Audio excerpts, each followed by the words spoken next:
जय श्री राधे कृष्ण। प्रिय मित्रों, वीडियो शुरू करने से पहले आइए हम सब मिलकर प्रार्थना करें। हे कृष्ण, जो भी भक्त आज ये अमृत वाणी सुन रहा है, उसके जीवन में आपकी कृपा हमेशा बनी रहे और उसके सभी कष्ट दूर हो जाएं। मित्रों, इस दिव्य वाणी को सुनने से पहले आप अपने विचार और भक्ति को व्यक्त करते हुए नीचे कमेंट में जय श्री राधे कृष्ण जरूर लिखें। आपकी ये भक्ति हमारी इस यात्रा को और भी सुंदर बना देगी। और हाँ, अगर आपका दिल सच में कृष्ण प्रेम से भरा है तो इस वीडियो को कम से कम 3 ऐसे लोगों के साथ जरूर शेयर करें जिन्हें आप अपने जीवन में सबसे ज्यादा मानते हैं, क्योंकि हो सकता है आपके एक शेयर से किसी की जिंदगी में राधे कृष्ण का दिव्य प्रकाश आ जाए। साथ ही अगर आप हमारे चैनल पर नए हैं तो कृपया अभी सब्सक्राइब करें और घंटी के बटन को दबाएं। इससे आप हमारी हर नई भक्ति यात्रा का हिस्सा बन सकेंगे। तो चलिए बिना किसी देरी के इस दिव्य यात्रा की ओर बढ़ते हैं। हे पार्थ, तुम ये बात अच्छी तरह जान लो कि कोई भी कर्म कभी खाली नहीं जाता। जिस तरह एक बीज बोने के बाद फल आने में समय लगता है, ठीक उसी तरह हमारे कर्मों का परिणाम भी समय आने पर ही सामने आता है। कोई भी कर्म तुरंत अपना फल नहीं देता।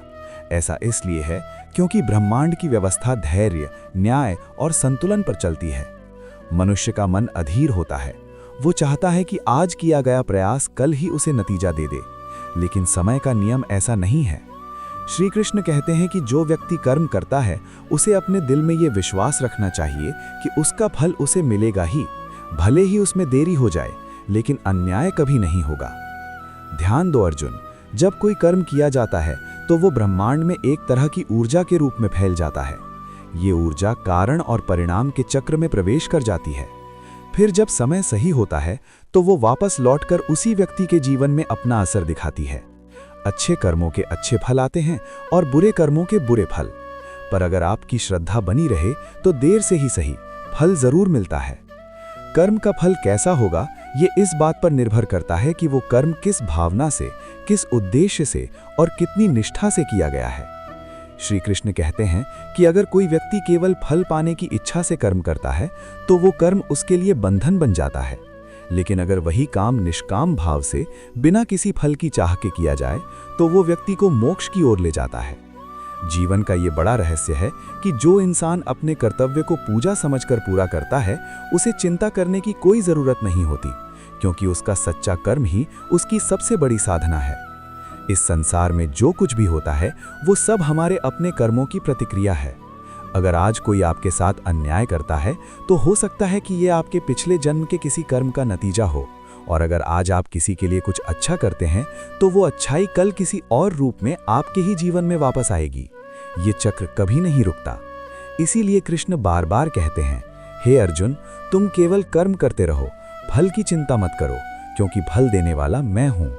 कई बार आप सोचते हैं कि आपने तो अच्छा किया, फिर भी आपके साथ बुरा क्यों हुआ? लेकिन आपको ये समझना होगा कि कर्मों का हिसाब केवल इसी जन्म से नहीं, बल्कि अनेक जन्मों से जुड़ा होता है। आत्मा अमर है और वो कई योनियों से गुजरती है। जो फल आपको अभी नहीं मिला वो भविष्य में मिलेगा, और जो दुख आप आज झेल रहे हैं वो आपके पिछले जन्म के किसी कर्म का परिणाम भी हो सकता है। यही कारण है कि श्री कृष्ण कहते हैं, तुम केवल अपने वर्तमान को सुधारो, बाकी सब मुझ पर छोड़ दो। हर कर्म एक बीज के समान है और हर बीज को अंकुरित होने के लिए समय चाहिए। कुछ कर्म ऐसे होते हैं जो तुरंत फल दे देते हैं, जैसे कि अगर आप आग में हाथ डालेंगे तो तुरंत जलन होगी। लेकिन कुछ कर्म बहुत गहरे होते हैं, जैसे जमीन में दबा हुआ बीज, जिसे फल बनने में महीने या साल लग जाते हैं। आप सोचते हो कि आपका कर्म खाली गया, लेकिन ऐसा नहीं है। वो बस समय की प्रतीक्षा कर रहा है। जो व्यक्ति आज किसी का अपमान करता है वो कल खुद अकेला और तिरस्कृत महसूस करता है। ये जीवन एक दर्पण की तरह है, जैसा आप दोगे वैसा ही वापस पाओगे। और यही श्री कृष्ण की अनमोल शिक्षा है। आपके जीवन में जो कुछ घट रहा है वो आपके अपने ही कर्मों की गूंज है। जब कर्म शुद्ध और निष्कलंक होता है तो वो आशीर्वाद बनकर जीवन में आता है, लेकिन जब उसमें स्वार्थ, अहंकार या पाप मिल जाता है तो वो धीरे धीरे दुख का कारण बन जाता है।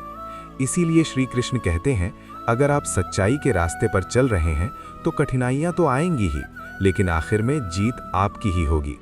अगर आप अन्याय के सहारे आगे बढ़ते हैं तो वो रास्ता ज्यादा दूर तक नहीं जाता। इसलिए श्री कृष्ण ने गीता में साफ कहा है कि मनुष्य अपने विचारों से ही महान बनता है या गिरता है। अगर विचार शुद्ध हैं तो कर्म भी अच्छे होंगे और उनका फल भी पवित्र होगा। भविष्य में क्या होगा ये इस बात पर निर्भर नहीं करता कि आप कितनी पूजा करते हैं या कितने व्रत रखते हैं, बल्कि ये इस बात पर आधारित है कि आपके कर्म कितने ईमानदार, सच्चे और निष्कलंक हैं। कर्म ही असली भक्ति है, क्योंकि भगवान उसे ही पसंद करते हैं जो अपने काम में ईमानदारी और समर्पण दिखाता है। जो व्यक्ति केवल बातों में भक्त है लेकिन कर्मों में अन्याय करता है, वो कभी ईश्वर की सच्ची कृपा नहीं पा सकता। जब तुम ये सोचते हो कि तुम्हारे जीवन में न्याय नहीं हो रहा, जब तुम्हारी मेहनत बेकार लगने लगती है और जब तुम्हें लगता है कि शायद इस दुनिया में अच्छाई का कोई मूल्य नहीं रह गया, तो उस पल कृष्ण को याद करो, क्योंकि वही हैं जो सब कुछ देख रहे हैं। वही हैं जो तुम्हारी हर सांस, हर भावना और हर आंसू के साक्षी हैं। वो कभी चुप नहीं रहते, बस उनकी चुप्पी तुम्हारे धैर्य की परीक्षा होती है। कई बार जीवन तुम्हें ऐसे मोड़ पर ले आता है जहां हर रास्ता बंद लगता है, जहां कोई सहारा नजर नहीं आता और तुम थक जाते हो। अच्छे कामों का बोझ उठाते उठाते तुम्हारे कदम डगमगाने लगते हैं, लेकिन उस समय भी ये विश्वास मत खोना कि तुम्हारा हर सच्चा कर्म एक दिन फलित होगा। आत्मा अपनी यात्रा में उसी रास्ते पर आगे बढ़ती है जिसे उसके अपने कर्मों ने बनाया है। इसलिए जब तुम ये जान लो कि तुम्हारे कर्म ही तुम्हारा मार्गदर्शक हैं, तो तुम्हें भटकने का डर कभी नहीं सताएगा। कर्मों का फल केवल सुख या दुख ही नहीं होता, बल्कि वो आत्मा की परिपक्वता लाता है। जब कोई व्यक्ति कष्ट सहकर भी सत्य पर डटा रहता है, तो वो केवल कर्म का फल ही नहीं कमा रहा होता, वो अपने मन को शुद्ध कर रहा होता है। और जब मन पूरी तरह साफ हो जाता है, तब आत्मा ईश्वर से मिलने के योग्य बन जाती है। यही वो गहराई है जिसे श्री कृष्ण ने हमें समझाने की कोशिश की है। तुम्हारे कर्म भी पूरी तरह पककर ही फल देते हैं। अगर फल जल्दी मिल जाए तो तुम उसकी कीमत नहीं समझ पाओगे, लेकिन अगर वो देर से आए तो वो तुम्हारी आत्मा को पूर्णता का अनुभव कराएगा। जो व्यक्ति कभी शिकायत नहीं करता और हर हाल में अपना कर्म करता रहता है, वही सच्चा कर्मयोगी होता है। श्री कृष्ण ने अर्जुन से यही कहा था कि कर्म करना ही तुम्हारा धर्म है, बाकी सब मोह है। इसलिए जब जीवन कठिन हो, लोग तुम्हारे साथ अन्याय करें, तब भी कर्म करते रहो, क्योंकि सच्चा कर्म तुम्हारे आत्मबल को मजबूत करता है, और जब आत्मबल बढ़ता है तो कोई भी दुख तुम्हें हिला नहीं सकता। ये याद रखो कि ईश्वर तुम्हारे हर कर्म का साक्षी है, और जो कुछ भी वो देते हैं वो न तो कभी अधूरा होता है, न ही बिना वजह देर से आता है। वो बस सही समय पर आता है। हे प्राणी, तुम्हारा हर कर्म, चाहे वो कितना ही छोटा क्यों ना हो, ईश्वर के न्याय से बच नहीं सकता। कई बार तुम सोचते हो कि तुमने किसी के साथ अन्याय किया और वो मामला भूल गया, समय बीत गया, लेकिन समय कभी कुछ नहीं भूलता। ईश्वर के दरबार में हर कर्म लिखा जाता है, और जब तुम्हारी आत्मा अगले पड़ाव की ओर बढ़ती है तो वे कर्म तुम्हारे साथ चल पड़ते हैं। जैसे छाया सूरज के साथ चलती है, वैसे ही कर्म आत्मा के साथ चलते हैं। शरीर बदलता है, लेकिन कर्मों के संस्कार साथ रहते हैं। लोग अक्सर पूछते हैं, हे कृष्ण, मैंने ऐसा क्या किया था? लेकिन वे ये नहीं समझते कि ये जीवन तो केवल एक अध्याय है, पूरी किताब नहीं। श्री कृष्ण चाहते हैं कि तुम उस किताब के हर पन्ने को शुद्ध करो, हर जन्म को इतना पवित्र बनाओ कि अंत में तुम कर्मों के बंधन से, जन्म मृत्यु के चक्र से मुक्त हो सको। इसलिए अगली बार जब तुम किसी के साथ कठोर बनो, किसी की भावनाओं से खेलो या किसी की पीड़ा का कारण बनो, तो एक बार ये जरूर सोच लेना कि ये कर्म केवल इसी पल के लिए नहीं है, ये तुम्हारे भाग्य की दीवार पर लिखा जाएगा, और जब वो दीवार टूटेगी तो उसका मलबा तुम्हारे ही सिर पर गिरेगा। लेकिन अगर तुम दया, सेवा और प्रेम का कर्म करोगे तो उसका फल भी तुम्हें जरूर मिलेगा।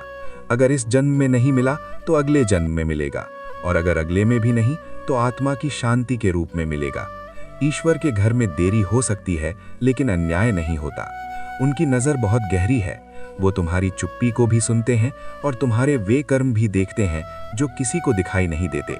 इसलिए सच्चाई से कभी डगमगाना मत, क्योंकि देर से ही सही न्याय होकर रहता है। दोस्तों, इस वीडियो में फिलहाल बस इतना ही। मुझे आशा है कि आपको इस वीडियो से बहुत कुछ सीखने को मिला होगा। अगर ये बातें आपके दिल को छू गई हों तो कृपया वीडियो को लाइक और शेयर ज़रूर करें। कमेंट में जय श्री राधे कृष्ण लिखना न भूलें, ताकि पूरे वातावरण में भक्ति की मधुर गूंज फैल सके। और अगर आप ऐसे ही और ज्ञानवर्धक संदेश सुनना चाहते हैं तो हमारे चैनल को सब्सक्राइब करें। धन्यवाद।